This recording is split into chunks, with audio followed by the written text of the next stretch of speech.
walang tulak kabigin sa lahat na halos ng entries ng MMFF. So talagang we have to work double. Diba? And lalo na ngayon, everyone's starting na.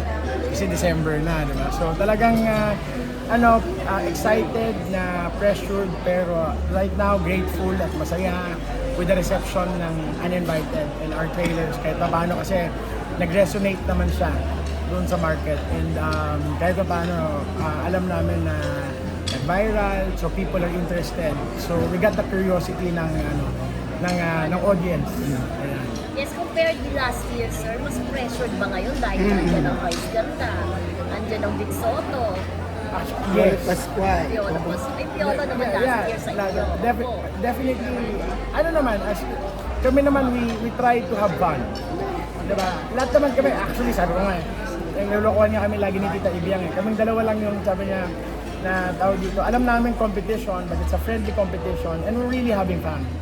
Masaya siya and I think the Filipino people nga deserves yung ganitong hype, yung ganitong So napakasaya and for sure, it is way iba yung pressure nito kaysa sa dun sa Malyari. And I think all of ang ganda ng pinili ng MMFF na mga pelikula.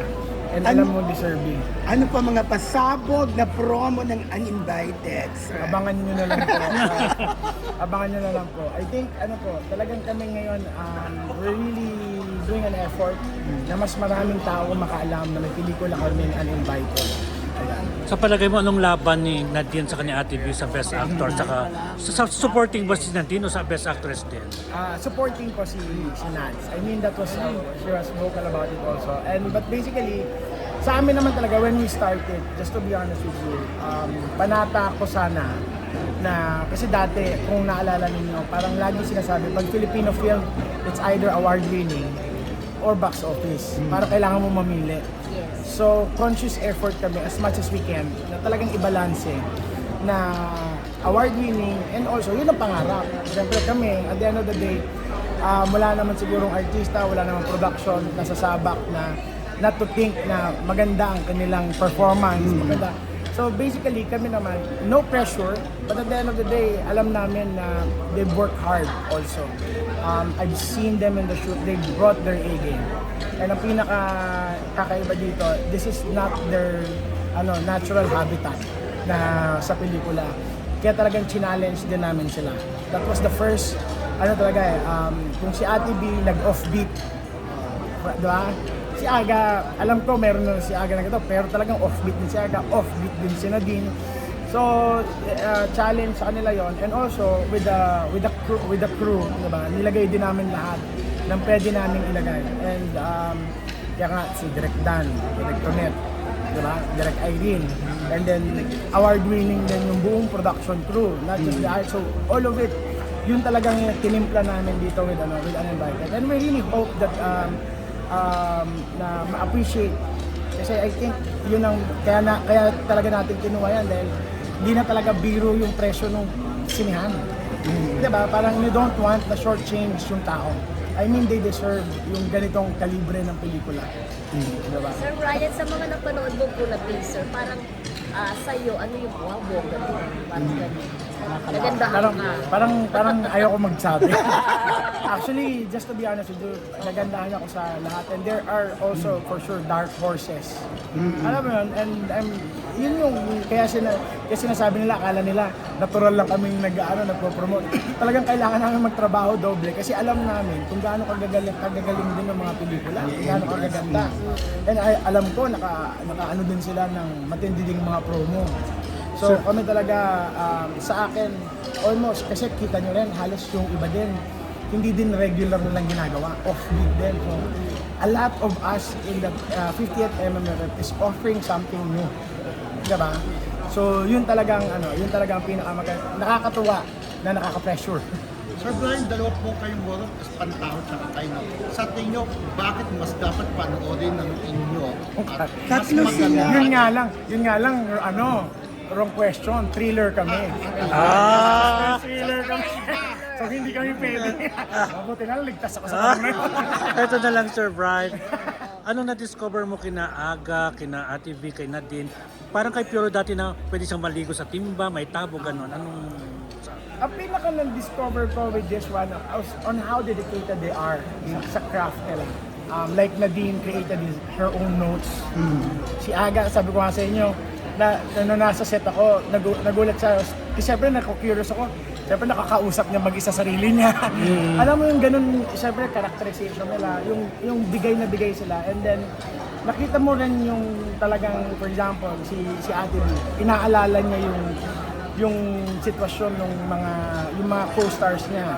Na parang, kasi siyempre, tayo, halos gabi yung ano namin. So yung puyat and all of that, but she wouldn't leave the set nang hindi okay yung ibang cast. I mean, kahit minsan nagugulat nga kami kasi syempre nag-worry kami, wag na po kayo magpuyat, ganyan. Hindi pwedeng wala. Talagang ang alaga nila, even sa kay Nadine. Kahit, kasi diba, pag naglilipat ng camera, hindi na naman nakikita. So pwede na, kunyari, standing. Hindi papayag si Ate B, si Aga. Naiiwan nila si Nadine. Kasi bagets pa daw si Nadine parang ganun ang ano. Pero yun, kahit ano na sila, kahit hanggang ano yung cut-off nila. Kasi supposedly cut-off, uwi na tapos na yung trabaho nila They would stay to make sure na, alam mo yun, na they assist Nadine. And yun yung pinaka, ano ko talaga, yun yung pinaka nakita ko kahanga-hanga na all of them talagang binuhos din nila yung sarili nila dito sa pelikula. And I think it's an opportunity for all of us kasi minsan lang kami makakuha ng ganitong project. Si Fiona po, nasa ibang pelikula, nag-usap na po ba kayo? Actually, masaya naman kami ni Papa P. I'm very happy dun sa, ano niya, diba, sa The Kingdom with Boss Big. And kami naman, ano naman kami, kulitan naman kami lagi. And we always talk because, alam mo yan, sabi nga sa inyo, si Fiona is very, enterprising. So marami kaming mga bagay na pinag-uusapan din. And we're very happy dun sa parehas na entry. Last year, Sir Brian, number 2 kayo. Sa tingin nyo ngayon, number 1, top grosser na kayo. Kasi ang ganda-ganda ng trailer. Producer's point of view. Ano nyo, just to be honest, when we start participating, we never had the pressure of really becoming number 1.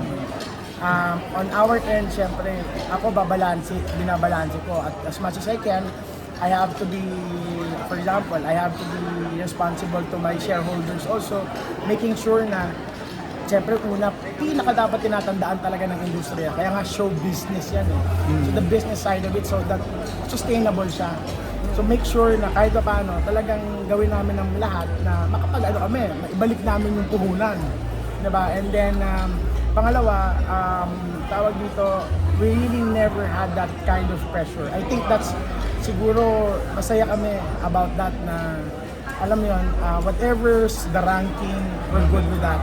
And wala naman kami hindi naman namin pinag yung sarili namin. Pangarapin natin nag-number 1, kailangan number 1. Pero siyempre maganda ang maging number. Of course. Parang tawag yun,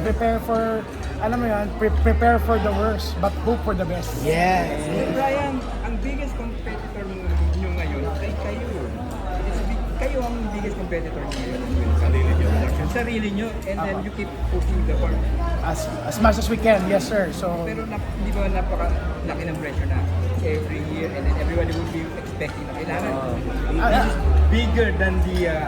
but I mean, I was raised na never had that kind of pressure to myself. Basta masaya kami dun sa ginagawa. And all of this, just to be honest with you, yung Uninvited is very spontaneous. It wasn't planned. Just to be honest with you. Nung nandun na kami sa part na yon, ang gusto na lang talaga namin ni Ate B na, sabi na, marunong ka na gumawa ng pelikula, baka gusto mo gawa tayo. Kaya nga yung namin is, ang dami namin pinitch, tapos alam ko na, sabihin mo na, kasi 200 yan na nagawa niya na So kada pitch namin, kahit hindi niya sabihin na parang, ay nagawa ko na yan. Siyempre hindi namin alam. So sabi ko talaga, sige nga, ikaw na magsabi ko anong gagawin. That's why we came about to Uninvited. Nung namin, we never thought that we'll be in MMFF. And then siguro, parang ganda lang nung timing. It's because of course, she's running for office, diba? So the schedules has to be clear. Nung na-clear, kasi natapos nga namin na maaga. Nung natapos namin siya, kasi hindi siya pwedeng lumagpas na Baka lumagpas, magkakaproblema na kami sa schedule, diba? And mahirap yung artista. So nangyari, natapos siya. So nung natapos namin siya, yun lang, wala kami talagang pressure on na kailangan maganda. perfect timing lang. Ang tawag nga namin doon, turo sa akin, it's gift of grace. You work smart, you work hard, and then maging mabait ka. Pero at the end of the day, it's always a gift of grace. Pag hindi binigay sa'yo, hindi talaga ibibigay sa'yo eh. Alalahanin nyo, ang daming magagaling, ang daming matatalino, ang daming mababait. Pero hindi naman lahat ng opportunity nandun. But it's really the gift of grace na nagsakto lahat. Nagsakto-sakto. So, I never ko siyang sinabi sa sarili ko na ay kailangan mas maganda tayo sa mayari. Tapos kailangan up ng up. This one talaga, it came to a point na bigla na lang binigay na nandun na kami. We really need to push forward and we're very happy where we are right now. Ito na lang ako, Sir Brian. Next project mo, sa plano na ba? We have several. We have Biringan. It's currently in pre-production, and then we're hoping kasi there was a suggestion that Biringan they wanted to be a TV series before, a limited series before becoming a full-fledged film. So we're thinking of that also. So one, tapos there are several. We really wanted to work with a lot of other outfits. So marami kami in the box. And then also some of our producers are having special projects in the festivals. We're learning that route also. Tapos ayun talaga ako, I need to learn, kailangan ko pa matuto lalo na sa mga festivals abroad. So we're really planning to go out there. So may mga naka-line up and hopefully meron kaming slate, diba? And somehow makapag-release din ng mga in-house namin ng mga talent. Kasi we really wanted to hone parang homegrown. So